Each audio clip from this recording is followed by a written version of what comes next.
All right, thank you for rocking with your boy. This is number 12. I think this is it. This is 12 is the number of completion. I think this is it. This is the series of this is coming from actual court documents. So this is not like somebody's just making these things up, no matter how interesting things may sound in these here parts. So these are the people that Kenneth Supreme McGriff hired to kill E Moneybags, Big Nose Troy, Homicide, and Green Eye Born.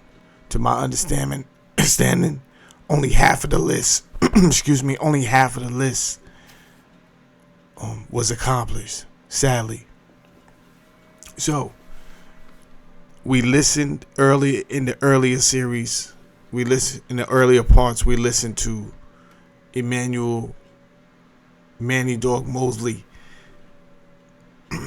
We listened to the script of him testifying, giving names of people he knew for years that worked with him on this job, but he had already knew these people for years. He gave them up. He gave Supreme up, right? So don't think because, that's a real one, he get busy in the streets, he kill niggas, I seen him bust his gun, all of this stuff. Because I've been asking y'all for years, what's a real nigga? No one can explain to me. So, alright, we're going to do it this way. Whatever I think your version is, I'm going to show you. Let's put that version up and then you tell me, is this still real? Because these people were able to kill. So does that make them real, or that just makes them able to kill?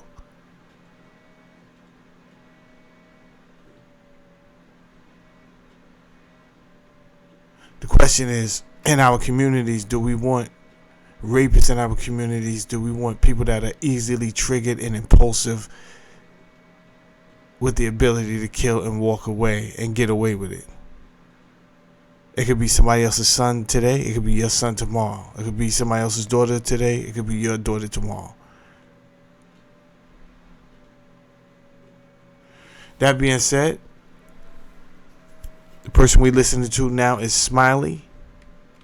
Smiley was also recruited as a hitman to kill some people. He has just testified that he would get anywhere between $175,000 and $250,000, right? So you can hear that on part 11. They said, okay, did he mention an amount, a number at that time? He said it was going to be anywhere between 175 and 250. So once you agreed with Russell Allen, did you then meet with Mosley? Yes. Why did you agree? Because he said it was more money involved. Who is he? Russell Allen. Okay, did he mention an amount, a number at that time? He said it was going to be anywhere between 175 and 250,000. So once you agreed with Russell Allen, did you then meet with Mosley? Yes. Can you tell us when you met him? I believe it was the same day or the next day. Do you remember where you met him? On 149th Street and 8th Avenue. Do you know if he lived there or if he was from there? Well, I know his family lived in 150th Street. And at that time, did you have a discussion about the murders? No. What happened then? He just introduced me to him. Did at some point Russell Allen explain to you who the murders were for? He said that Dog was going to pay us to do the murders. And did you have any information other than Dog, Manny Mosley, was going to pay you? No. Did you know who the victims were? No. And did you learn any purpose or reason behind why these murders were to be committed? No. At some point, did you go to Queens, Mr. Smiley? Yes. Can you tell the jury how that came about? Well, after I agreed to be involved with the murders, I believe it was the next day, Russell Allen picked me up and he told me to come down to the block with him. Mosley was down there and they met us with a Jeep and they drove us out to Queens. Who is they? It was Russell Allen, Tripp, myself, and Mosley was driving. Okay, you said Tripp. Do you know who that person is? Yes, Barry Broughton. Had you met Barry Broughton before that day? Yes. How did you know him? He's like family to one of my friends. And do you know what he did for a living? Sold drugs. Showing you Government's Exhibit 28. Do you recognize that person? Yes. Who is that? That's Tripp. This has to be the weirdest thing. It just has to be the weirdest thing in the world to sit there and point out people that you know, and you are throwing them under the bus. This is going to hurt them exponentially. But you're doing it so that you can get out of trouble. That has to feel so weird. I don't ever want to be in that. I don't ever want to be in that position.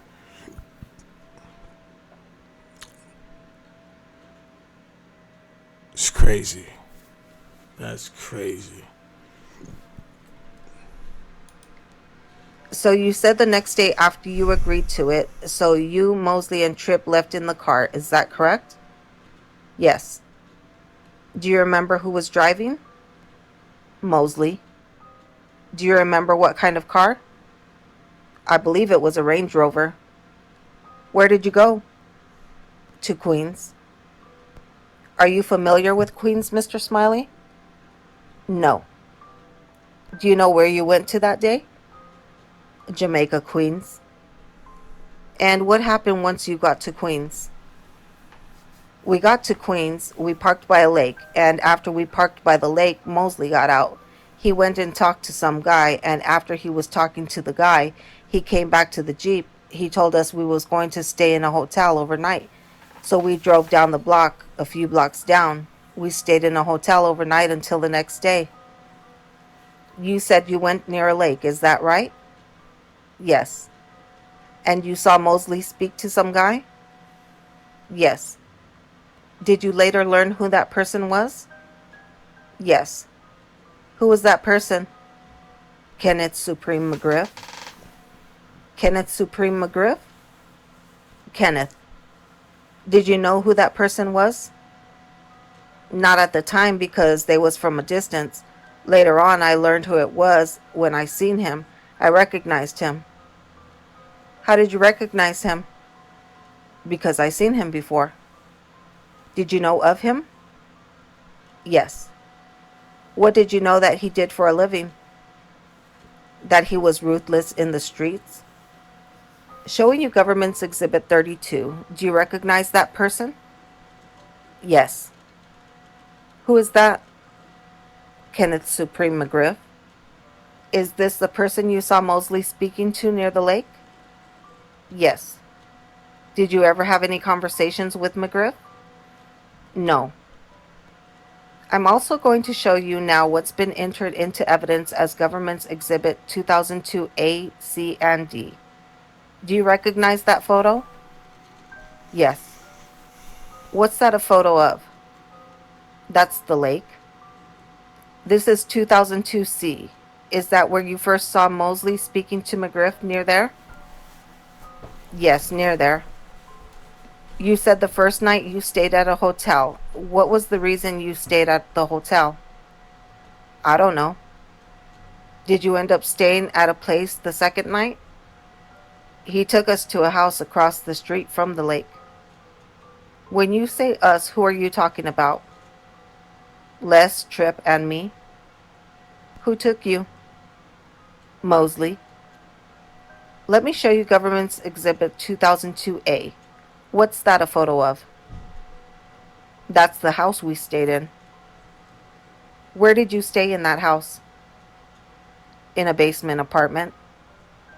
Now, what was the reason that was given to you as to why you needed to stay in the house? We were staying in the house because they had people out looking for the guys that we supposed to kill. Who explained that to you? Well, Les told me first, and then the guy, Divine, he brung Divine, and Divine explained things to us. He showed us pictures of the guys, and he said they had people out looking for him. When they find them, we were staying at the house close by. When they find them, we could go to the area and kill them. Had you met Divine before that? No. Did he have a nickname other than Divine? No. What's his nickname other than Divine? How about? How about? Yes. What was your understanding of who How About worked for? Supreme. When Divine explained to you they had people looking for the victims, is that right? Yes. Did you ever look for the victims? Yes. And you said, did you stay at that house for some time? Yes. Who stayed at that house with you? Les stayed there, Tripp stayed there, I stayed there, and then like 2 days later they brung TJ. Did Mosley ever stay there? No. Who is TJ? TJ was another one of the shooters. Showing you what's already been entered as Government's Exhibit 57. Who is that a photo of? That's TJ. How About said they would have people looking. Is that right? Yes. You also looked for the victims? Yes. How did you do that? How About used to drive us around because he knew the victims personally, so he used to drive us around and look for them. How Somebody said, yo, they could have had jobs with all these hours that they put in. You know what's crazy? Yeah, I did put in a lot of hours. And for $4,500, people make that in a month. Yeah, I mean, I get it. I was on some BS at one point in time in life. BS. And I was in some states in some places, some shady places.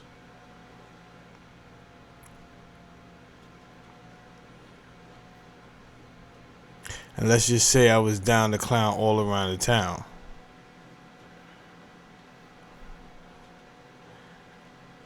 For a much lower price.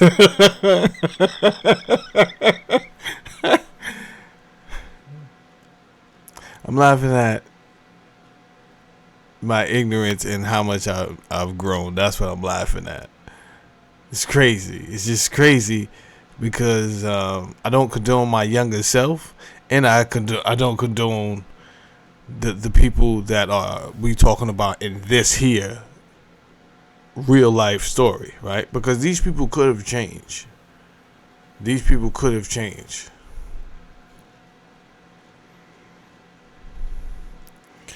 However, the point I really want to make is this. The impulsiveness. Like, if we could work together to get people to see, and when I say people, I really mean young people, a younger person, because once a person is older, you're not going to change their ways, right? We just got to let the universe deal with them, and that does mean call the authorities on their ass and get them the fuck up out of here, right? Because when they're so impulsive like that, and the only answer is always, the first answer is the gun. First answer is the knife. Have we talked these things out? Is there any working it out before it has to get to escalation and your life can't change? So a life sentence in exchange for $4,500, is that sounds like a good deal to you? Deal or no deal? Deal or no deal? I give you $4,500 today, but in 2 years, 1 year, I need to come back and you're coming with me for life. in a 4x4 cell. Deal or no deal? Let me know. How often did you look for the two intended victims? Every day. For how long, do you know? For about a week, week and a half, somewhere around there. And were you ever with Mosley looking for the victims? Yes. And was that every day also? No, Mosley was there one time. And do you remember that one time you looked for victims with Mosley? Yes, he was in a different, separate car. Was this always in Queens? Yes. Now, you said at some point, you said how about had shown you a photo? Yes. Who did he have a photo of? E-Moneybags. Was it a clear photo? It was a real tiny, small photo. It was real small. It was clear. Did you ever have a photo or see the other victim, Troy? No. Now, did there come about a time when you actually saw Eric Smith? Yes. What was his nickname? E-Moneybags. Can you tell us what happened on that day? On that day, we was in a house, and I guess Divine got a call, and he said that somebody shot the victims, and he told us to get ready. So we had geared up, put on bulletproof vests, and got the guns ready that was down in the basement. And then they came and picked us in a car. Divine came and picked us up, and Trip, Les, TJ, myself got in the car with him. He drove us to the site where the victims was at. Okay, now you said you got a phone call first, is that right? Divine. Divine got a phone call? Yes. Okay, and Divine was staying at the house? No, he came down to the house. Okay, where did you have the gun 37 in the basement? Yes. Were those your guns? No. Whose guns were they? Supreme McGriff. Once you were picked up, do you remember what kind of car Divine picked you up in? I believe it was a Crown Victoria. This is so crazy and stereotypical. It's like I would think I was gonna be in the Crown Vic, but that's like only in the movies. But dead ass, it'd be like that in real life. And what happened? Where did you go? We drove to the site where the victim was at, and he said that that was his Jeep. It was a silver Navigator. Who said that? Divine. Okay, so what happened? So Divine stayed in the car. We, Les, Trip, and TJ got out the car, and we started running up to the Jeep. Okay, was that E-Moneybags in the Jeep? Yes. Okay, what did you do? Well, it was one person that was talking to him on the passenger side through the window, standing talking to him through the window. He ran off. TJ shot at him, and then he ran through the backyard. TJ and Les chased him, and me and Trip ran to the Jeep. Alright, so this is a different version, right? So in Manny Dog's version, but Manny Dog wasn't trying to pay nobody. These are street grimy niggas. You understand what I'm saying, Grant? He was skimming off the top everybody's cut. You know what I'm saying? He had his cut. He got $25,000. He had what, 4 shooters? That's $5,000 a piece. And yet he still gave everybody 45. And he gave TJ even less. Because he claimed TJ wasn't buzzing off no shots. Now, I really don't want to say what I'm going to say because I'm not totally sure. For some reason, I don't know why I think that was stretch.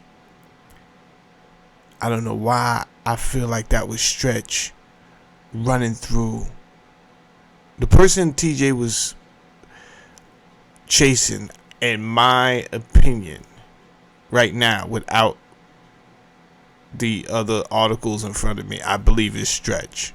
I could be wrong.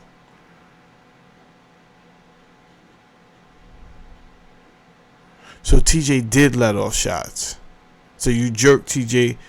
Manny Dog. Manny, I know you listening. You find TJ. You still owe him some bread.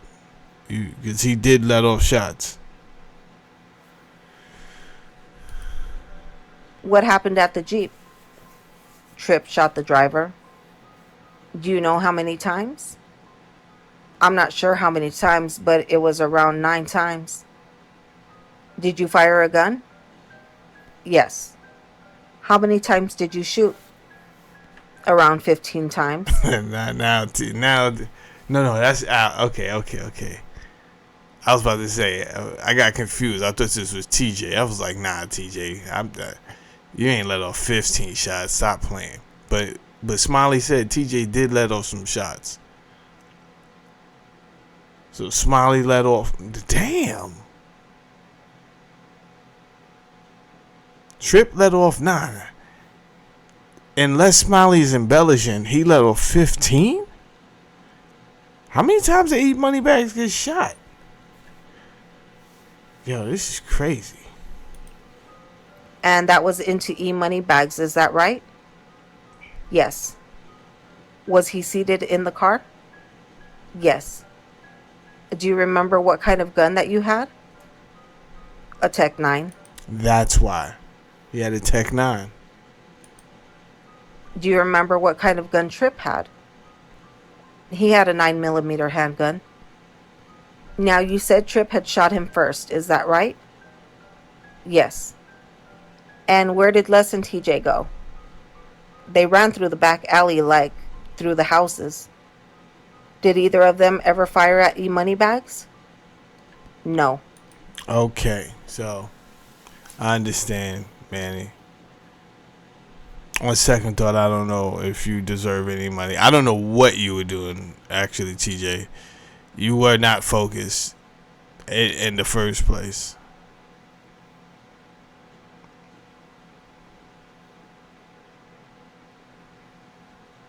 He ran off chasing somebody else that had nothing to do with nothing. That's not who you came there for. You did not have a life of assassination ahead of you. They sent you there to deal with somebody, and you ran off at the first distraction. Oh, look, yellow balloons. Ah. And you just took off in a whole nother direction. That's wild, bro. That's crazy. That's crazy. They out here putting in work, and you off chasing fairy tales. And you still got paid. Actually, TJ, I'm going to need you to look up Manny Dog and give him back some money. This is crazy. And did Divine ever get out of the car? No. After you fired, what did you do? Everybody ran back to the car. Where did you go? Back to the stash house. Was that the house we saw on 2002A? Yes. And what did you do with the guns? Divine came down with a bag, told us to give him all our clothes and the bulletproof vest and the guns.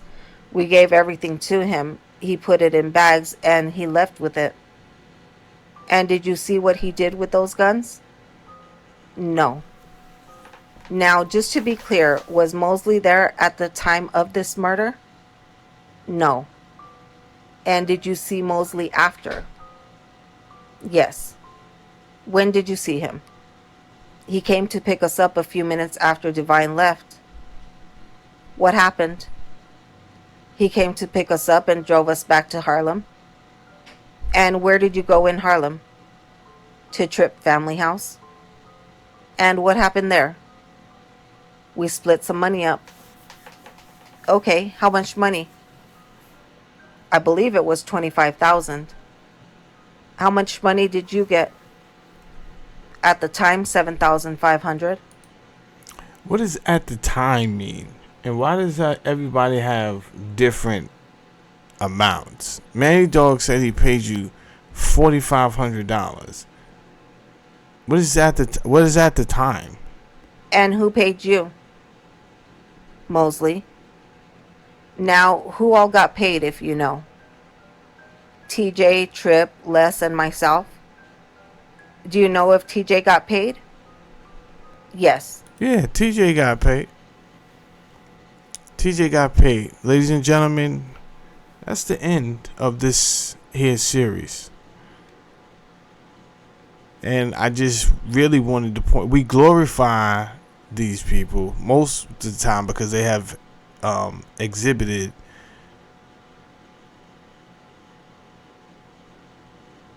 many examples of violence and terror on our communities, which most of us are not willing to display willy-nilly because we know the consequences. These people know the consequences, but they don't have any concern about losing years, decades of their life.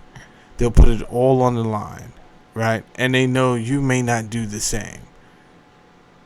They're going to judge you for that, and they're going to call you names, right? So they'll call you pussy because you thought about it. Do I really want to go to the gym for the next 10 years over something that can be worked out? No, right? But the other person is impulsive. They've been this way since a kid. It could have something to do with the inoculation. It could have something to do with anything. We don't know, but all we know is they've been off. That's what the old people call it. These people have been off since they're youngin'. They don't care. They're in and out of DFY. They're in and out of jail. They spend 10 years in jail, come out like they didn't do 10 years. They right back, ready to risk it all again, right? And because they have demonstrated this inability to function in society, they get attention. The wrong attention. People, they give them things because I don't want no trouble. So they suck up to these people. And these people use all of that as a stepping stone to get where they need to be in their society, right? But there's a tale of two cities. And we cannot allow our young folk to look at these people and say, oh, that's the play. And I don't even understand the play if you're going to end up in jail only to write to the governor, to the president, writing to all these prominent people. Yo, can you write something on my behalf to get me out? No, nigga, you are where you wanted to be. You're right where you need to be for everybody else in society. You are a threat to society. You have never learned your lesson. Never. So when I hear other people call these street people real niggas, I don't even understand. Because to me, if you asking me, a real one wouldn't jeopardize millions of dollars for no money.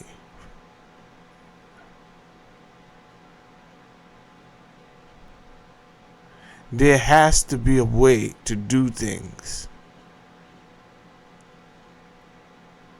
There's a time for violence. There's a time for death. I'm going to keep it 1,000 with you. That is in the book. That is in the good book. There's a time to kill. It ain't every last time. There's also a time to deal with your own ego and pride, just so that something could be resolved diplomatically for the greater good of everybody. It's not all about you. But go ahead, keep on thinking it is, and you're gonna find out the hard way. This universe don't care about none of that. What you think it care about? It don't have no favorites. It's universal law. It will sit your ass down and park you, Jack. You better believe that. My name is Jamel Saladin. this here society, past, present, and future. I talk about a number of things over here on this channel. A number of things. This just happened to be some urban stuff I'm talking about. I could be talking about religion later, science later, history later. I don't know. I get busy.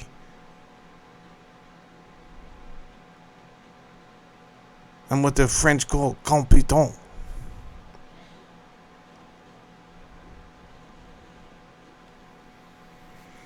I don't know if the French really calls says that, but I am competent. Hit the like button. Do subscribe. I can't promise I'm always going to be talking about what you want me to talk about, but I will be talking about something interesting. All right? That being said, you guys have a great one. Peace out. Thanks for watching.